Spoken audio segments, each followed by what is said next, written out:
আশা করি সবাই ভালো আছেন। ব্লগ চ্যানেলে আপনাদের সবাইকে অভিনন্দন জানাই।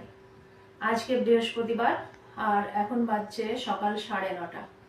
আমার প্রিন্স বাবু এখনো ঘুমাচ্ছে, কারণ ও কালকে প্রচন্ড দেরি করে ঘুমিয়েছে। ওর ঘুমের সমস্যাটাই হলো মেন সমস্যা, ঘুমিয়ে আসতে চায় না রাতে। আর ও যতক্ষণ জেগে থাকে ততক্ষণ তো আমাকেও জেগে থাকতে হয়। কোনোদিন যদি দুপুরে একটু বেশি ঘুমিয়ে গেল, সেদিন রাতের ঘুমটাও সম্পূর্ণ কাভার হয়ে যায়, সেদিনে ভোরবেলাও ঘুম আসে। কিন্তু আমার কোনো উপায় নাই, আমাকে তো সে আর্লি মর্নিংয়ে উঠতে হবে। ওদের অফিস স্কুলের খাবার তৈরি করা, লাঞ্চ তৈরি করা, লাঞ্চ প্যাক করে দেওয়া। তো আমি যখন সকালে উঠি, যেদিন বেশি রাত জাগতে হয়, সেদিন আমাকে প্রচণ্ড মাথাটা ভার ভার লাগে, শরীর খারাপ করে, উঠতে পারি না। তো যাই হোক, ওদেরকে স্কুল অফিস পাঠিয়ে আমি আবার সেই প্রিন্স বাবুর পাশে কিছুক্ষণ শুয়ে পড়েছিলাম। আধ ঘন্টা মতো শুয়েছিলাম। উঠেছি কিছুক্ষণ আগে, ফ্রেশ হয়ে আপনাদের সঙ্গে কথা বলছি।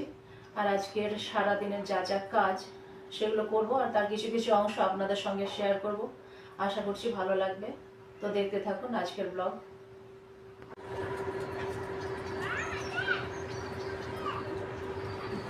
অ্যালোভেরাটা একটু পানি দিতে হবে, দুদিন থেকে পানি দেওয়া হয়নি। আর পাতাগুলোতে একটু ময়লা জমে গেছে, একটা পাতা ভেঙে পড়েছে আবার। এই যে এই পাতাটা ভেঙে গেছে, ফার্স্টে এটাকেই কাজে লাগাতে হবে। যদিও অ্যালোভেরা প্রতিদিন পানি না দিলেও চলে, তবে দুদিন থেকে পানি দিইনি, আজকে একটু পানি দিতে হবে। অ্যালোভেরা গাছ খুবই কাজের, আর গাছটা দেখতে আমার খুব ভালো লাগে। অনেক ভালো অ্যান্টিসেপটিক, একটা ওষুধের গাছ। আর রূপচর্চাতেও তো এর কোনো জুড়ি নেই। আমার ছোট মেয়ে হানির শরীরটা দুদিন থেকে ভালো নেই, পেটটা একটু গন্ডগোল করছে, তার জন্য ওকে স্কুল যেতে দিইনি। ওর জন্য একটু পানি গরম করছি, এখনই উঠলো, খালি পেটে একটু লিউকম পানি দেবো।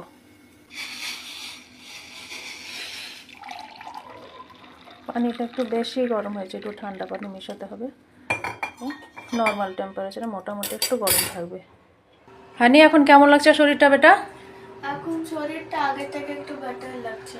আগে থেকে একটু বেটার? দেখো, 2-3 দিন স্কুল কামাই হয়ে গেল শরীর ভালো না থাকার জন্য। এবার যেমন যেমন বলবো সেরকম শুনবে, দুষ্টুমি অবাধ্যতা করবে না। যেমন খেতে বলবো, ও কোনো ভেজিটেবল, কোনো ফল খায় না, আমি বলে দিলাম সবাইকে। কিন্তু ও প্রমিস করেছে আমি যা যা খেতে দেবো তাই তাই খাবে।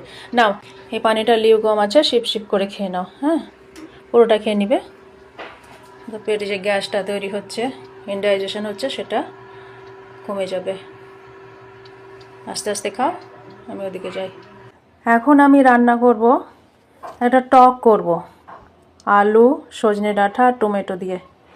হানি কিছু খেতে পারছে না, তো এই খাবারটা খেতেও খুবই পছন্দ করে। সজনে ডাঁটা দিয়ে একটা সুন্দর সেন্ট আসে। কালকেই বলেছে যে আম্মু এটা রান্না করবে, স্পেশালি ওর জন্যই আমি এটা করব। 2 দিন থেকে ছেলেটা কিছুই খেতে পারছে না।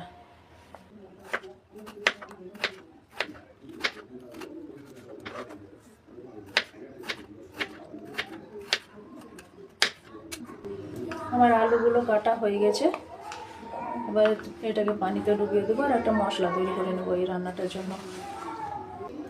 মশলার জন্য 2টো পেঁয়াজ নিয়েছি, মাঝারি সাইজের।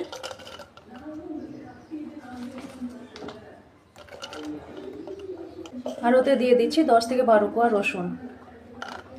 এতে 4-5টা শুকনো লঙ্কা দিলেও ভালো হতো, কিন্তু যেহেতু হানির জন্য করছি, লঙ্কাটা দিব না। রান্নাটা আমি কুকারে করব। ডাঁটার আলুটা দিয়ে দিলাম, দিয়ে দিচ্ছি 4টে টমেটো কাটা। যেহেতু কুকারে করব, সেহেতু সেদ্ধ হওয়ার কোনো সমস্যা নেই, সেই জন্য টমেটোটা একসঙ্গে দিয়ে দিলাম। আর এই রান্নাটা কুকারেই মনে হয় আমার বেশি টেস্টি লাগে। আমি এমনি খোলাতেও রান্না করে দেখেছি, তো ওটা থেকে কুকারের রান্নাটা বেশি মজা হয়, আমার মনে হয় তাই। বেটে রাখা পেঁয়াজ রসুনের মশলাটা, এই মশলাটাই যথেষ্ট। মশলার জার ধুয়ে পানিটা দিচ্ছি, আর ঝোলের জন্য আরও একটু পানি দিয়ে দিলাম, মানে যেমন ঝোল চাই সেরকম পানি দিতে হবে। এবারেতে দিয়ে দিব 1/2 চামচ মতো হলুদ গুঁড়ো আর স্বাদ মতো লবণ, তবে টকে লবণটা একটু বেশিই লাগে। এখন এতটা দিলাম, দেখা যাক পরে থেকে কেমন হয়, প্রয়োজন লাগলে আবার দেওয়া যাবে। মশলাগুলো একটু মাখিয়ে নিচ্ছি ভালো করে।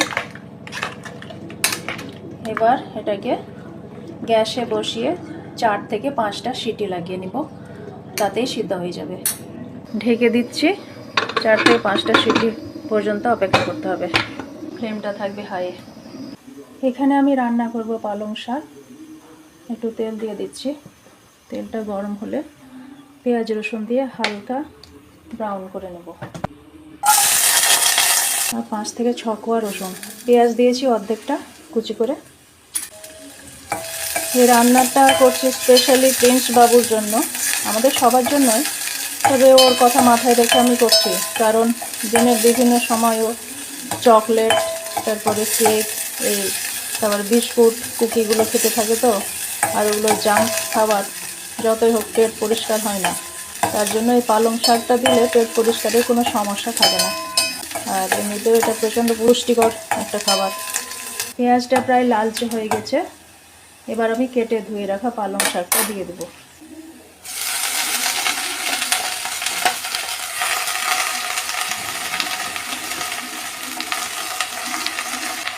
দিয়ে দিচ্ছি সামান্য লবণ আর হাফ গ্লাস মতো পানি, একটু ঝোল ঝোল করবো তার জন্য। ঢাকা দিয়ে 15 মিনিট মতো মিডিয়াম ফ্লেমে রাখলেই হয়ে যাবে সেদ্ধ।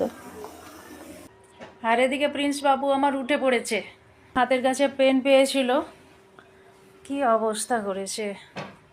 এই যে দেখি একবার গুড মর্নিং বলে দাও সবাইকে। ছি ছি ছি ছি ছি ছি ছি, তুমি কি করছো?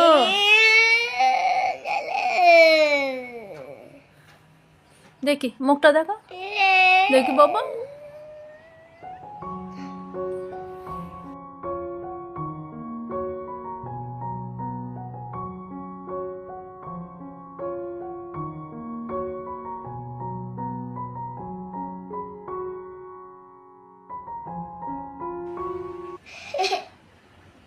খিদে পেয়েছে? সর্দিও লেগে গেছে হালকা।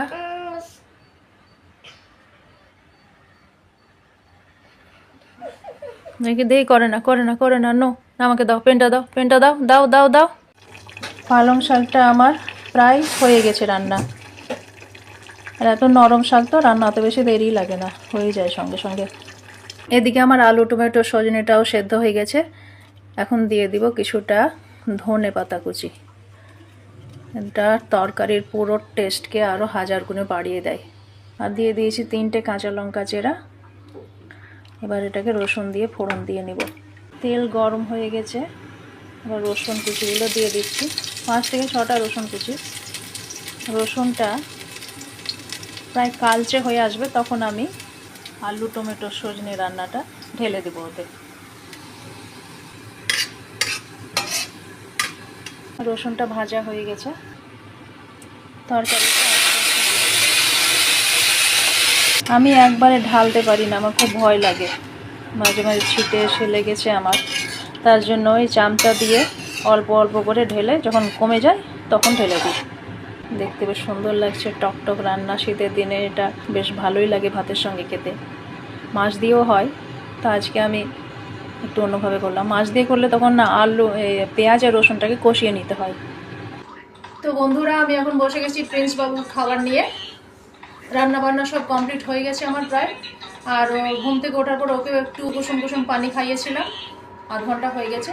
এবার খিদে পেয়েছে, খাবার নিয়ে বসে গেছি। আর পেছনে দৌড়াদৌড়ি করে খাওয়ানোর এখন আর ক্ষমতা নেই আমার, কাজ টাজ করে, তাই মোবাইলটা ধরিয়েছি, মোবাইল দেখে দেখে ও খেয়ে নেবে। যতক্ষণ খাবে ততক্ষণই মোবাইলটা দেখতে পাবে, তারপরে নিয়ে নেব, ও জানে। আর মোবাইল দেখানো তো খুবই, বাচ্চাদেরকে তো মোবাইল দেখানো যাই না। বাচ্চাকে খাওয়ানো মানে বাচ্চার মায়ের একটা ধৈর্যের পরীক্ষা, যে বাচ্চারা সহজে খায় না। তো খাইয়ে দিই না। খেতে খেতে পালিয়েছে, সহজে খেতে চায় না। এসো এসো খেয়ে নাও বাবু, এসো। ও এখন মাথায় কিছু ফোন দিয়ে আসছে, এখনও অর্ধেকটা খাওয়া বাকি আছে, ও এরকমই করে। কিছুটা খেয়ে নেয়, তারপরে পেটে যে একটু খাবারটা পড়ে, তারপরে সেখান থেকে মারে দৌড়। তারপরে আমি ওর পেছনে ছুটে ছুটে বাকি খাবারটা এইভাবেই খাওয়াই। কারণ ওর পেট না ভরলে এদিকে আমিও মানসিক শান্তি পাবো না। আর এদিকে আমার বাবু কি সুন্দর দুষ্টুমি মেশানো হাসি দিচ্ছে, আমার দুষ্টু মিষ্টি। নিয়ে নাও বাবু, সোনা সোনা সোনা নিয়ে নাও। এভাবে এক এক জায়গায় গিয়েও 1 চামচ করে নিবে, তবুও সেটাও সহজে নয়, খুব আদর টাদর করে তবে। হ্যাঁ, মারলো জাম্প। তো প্রিন্সের খাওয়া হয়ে গেছে এবং খেয়ে নিয়েছে, আমি নিশ্চিন্ত আলহামদুলিল্লাহ। আর এবার আমি বিছানা গুছিয়ে নিলাম, বিছানা ছেড়ে নিচ্ছে, খেলছে। আর আমারও প্রচন্ড খিদে পেয়েছে, আমি এবার খাবো। তো বন্ধুরা, আজকের লাঞ্চের আইটেমগুলো আমি আপনাদের দেখিয়ে দিই। এই যে এতে হচ্ছে পালং শাক রান্না,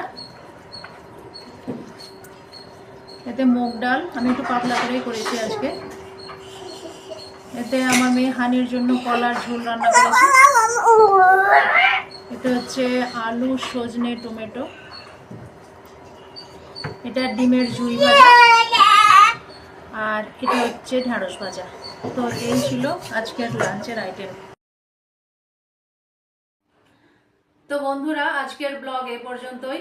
ব্লগটি কেমন লাগলো কমেন্টের মাধ্যমে জানাবেন, ভালো লাগলে লাইক দেবেন, চ্যানেলটিকে সাবস্ক্রাইব করে পাশে থাকবেন। সবাই সুস্থ থাকবেন, ভালো থাকবেন, সবাইকে ভালো রাখবেন। আবারও হাজির হব নতুন কোনো ব্লগ ভিডিও নিয়ে। ততক্ষণের জন্য আসি তাহলে।